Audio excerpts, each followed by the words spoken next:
ఉత్పత్తి ప్రకరణము 3వ రోజు 7వ కథ. బ్రహ్మ సాక్షాత్కారం. దేవదేవుడగు ఆ పరమాత్మునితో లేక సర్వుల వాస్తవ స్వరూపమగు శుద్ధ చైతన్యాత్మ భగవానునితో ఏకత్వము జ్ఞానయోగము వలననే మాత్రమే లభిస్తుంది.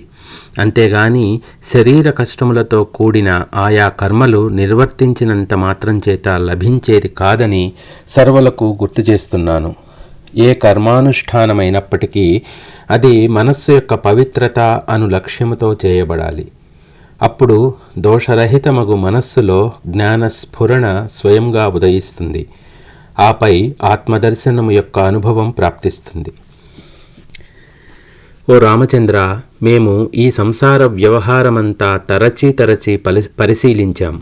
ఇందు ఏర్పడుచున్న సుఖదుఖముల భ్రమ అంతా మృగతృష్ణను చూచినప్పుడు ఏర్పడుచున్న జలభ్రాంతి వంటిది మాత్రమే.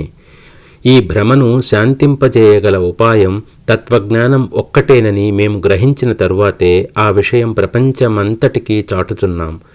నేను ఎవరు, వీరు అంతా ఎవరు, ఈ దృశ్యము దృశ్యాంతర్గతములైన ఈ శరీరములు ఏమై ఉన్నాయి అను విషయమై సంపూర్ణ అవగాహన పూర్వకమైన జ్ఞానమే సర్వభ్రమలకు సరియైన ఔషధం. ఓ జనులారా, వృత్తిరహితుడు శుద్ధస్వరూపుడు అయినట్టి పరమాత్మ ఎక్కడో దూరంగా ఉన్నవాడు కాదు, లేక దగ్గరగా ఉండేవాడు కూడా కాదు. దూరస్థుడు కాదు, సమీపస్థుడు కాదు. ఏదైనా బాహ్యమున ఉన్న వస్తువు అయితే ఇది దూరంగా ఉన్నది లేక దగ్గరగా ఉన్నది అని అనవచ్చు. కానీ పరమాత్మ ద్రష్ట యొక్క వాస్తవ స్వరూపమే అయినప్పుడు ఇక దగ్గర దూరములు ఎట్లా ఉంటాయి? అతడు లభించి ఉండనిది ఎప్పుడు?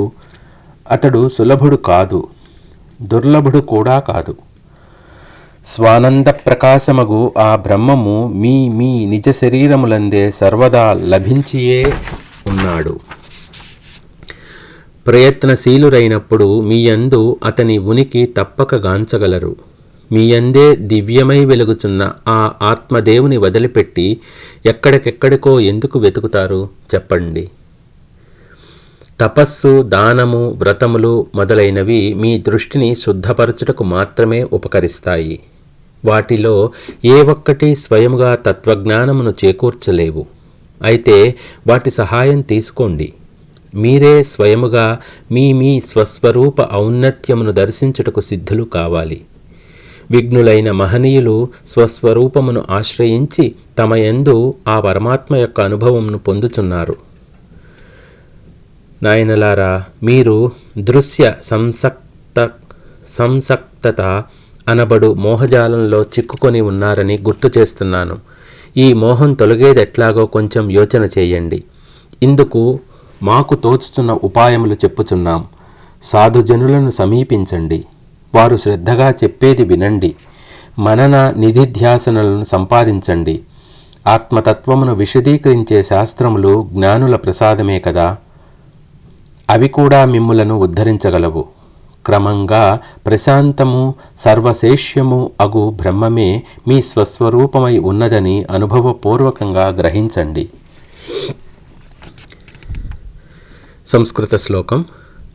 అయం సదేవ ఇత్యేవా సంపరిజ్ఞానమాత్రతః జంతోర్న జాయతే దుఃఖం జీవన్ముక్తత్వమేతి చ. నాయందే వెల్లి విరిసి ఉన్నట్టి ఇతడే దేవదేవుడగు పరమాత్మ అను జ్ఞానము లభించిన తరువాత ఇక ఈ దుఃఖానుభవముల క్రీనీడ కూడా ఉండదు. అట్టి జ్ఞానమునే ఆత్మజ్ఞానం అని అంటున్నాం. అది పొందినవాడు జీవన్ముక్తుడు అగుచున్నాడు. శ్రీరాముడు.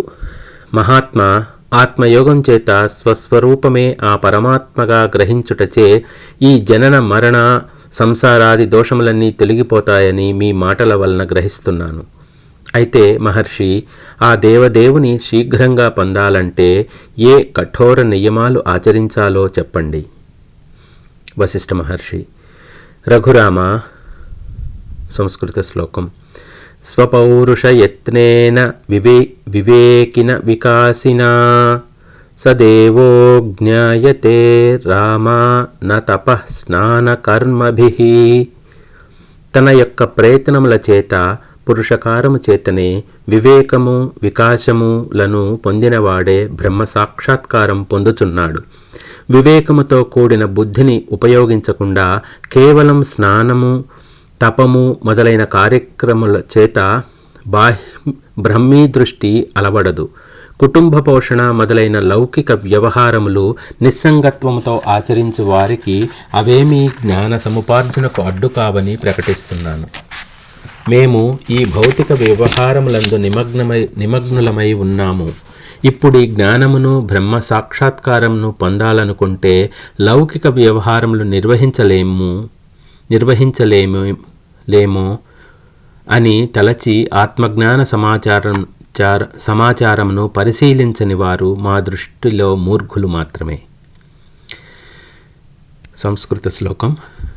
రాగద్వేష తమః క్రోధ మదమాత్సర్యవర్జనం వినా రామ తపోదానం క్లేశ ఏవ న వాస్తవం.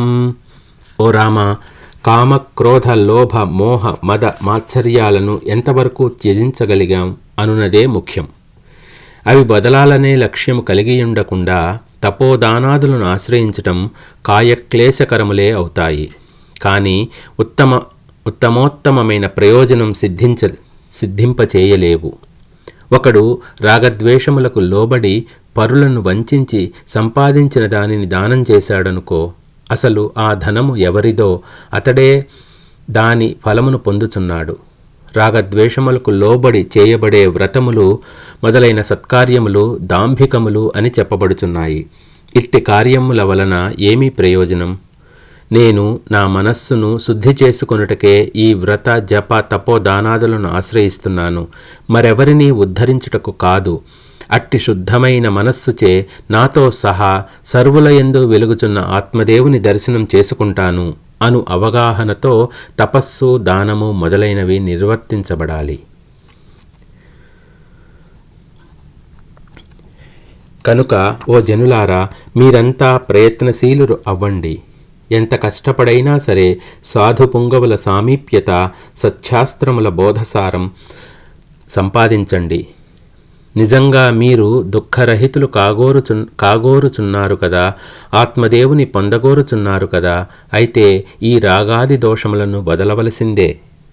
అందుకు పురుషకారం కాకుండా వేరే ఉపాయం ఏమీ లేదు. పురుషకారముచే తత్వజ్ఞానం ఎట్లా లభిస్తుందో చెబుతాను, వినండి. దీనిచే రాగద్వేషాది దోషముల రూపమున ఉన్న విషూచి వ్యాధి ఉపశమించగలదు. సంస్కృత శ్లోకం. యథా సంభవయా వృత్యా లోకశాస్త్ర విరుద్ధయా సంతోష సంతుష్టమనా భోగ గంధం పరిత్యజేత్. మొట్టమొదట వీలైనంత వరకు లోకశాస్త్రములకు విరుద్ధములకు కానట్టి జీవితమును అవలంబించండి. యాదృచ్ఛికంగా పొందుచున్న దానితో సంతుష్టులు కండి. భోగవాసనల వలననే అసంతృప్తి బయలుదేరి మిమ్మలను పీల్చి పిప్పి చేస్తుంది. అందుచేత భోగవాసనలను త్యజించండి. ఆవేశకావేశాలను వదలండి. క్రమంగా చిత్తమునకు ప్రశాంతత అలవాటు చేయండి. సాధువులు ఏమి చెప్పుచున్నారో వినండి. సత్శాస్త్రములు ప్రకటించుతున్నది గ్రహించండి. నిషిద్ధమైన కర్మలను వదులుచు విచారణ ప్రయత్నములను ఆశ్రయించువాడు అతి శీఘ్రంగా ముక్తిని పొందగలుగుతున్నాడు. ఇది మా అనుభవసారం. ఏ బుద్ధిమంతుడైతే విచారణచే బ్రహ్మస్వరూపమును గ్రహిస్తాడో అట్టివాని పట్ల బ్రహ్మ విష్ణు మహేశ్వర ఇంద్రాది దేవతలు కూడా దయచూపుతూ ఉంటారు. ఒక రైతు తన తోటలోని అందమైన పూల మొక్కలను కాపాడునట్లుగా కాపాడుకుంటారు. ఓ రామ, సాధువు అనగా ఎవరు? జ్ఞాన వైరాగ్యాది విశిష్ట గుణములతో ప్రకాశించునట్టివాడే. అట్టి సాధువులను సుజనులే గుర్తించగలరు. సుజనుల అభిప్రాయం ప్రమాణంగా తీసుకొని సాధువును గుర్తించాలి. ఎంత ప్రయత్నించైనా సరే అతనిని ఆశ్రయించి అతడు చెప్పేది భక్తి శ్రద్ధలతో వినాలి. అణుకువతో ప్రశ్నించి చెప్పినది విని స్థిరీకరించుకొని పరిశీలనాత్మక బుద్ధిచే ఆత్మజ్ఞానివి కావాలి. శాస్త్రముపై గురువుపై తనపై విశ్వాసము కలవాడే ఆ సద్వస్తువును దర్శించుచున్నాడు. సచ్ఛాస్త్రము విద్యలన్నిటిలో శ్రేష్టమైనది ఆధ్యాత్మ విద్య. అట్టి ఆత్మవిద్యను బోధించే శాస్త్రమే సచ్ఛాస్త్రము.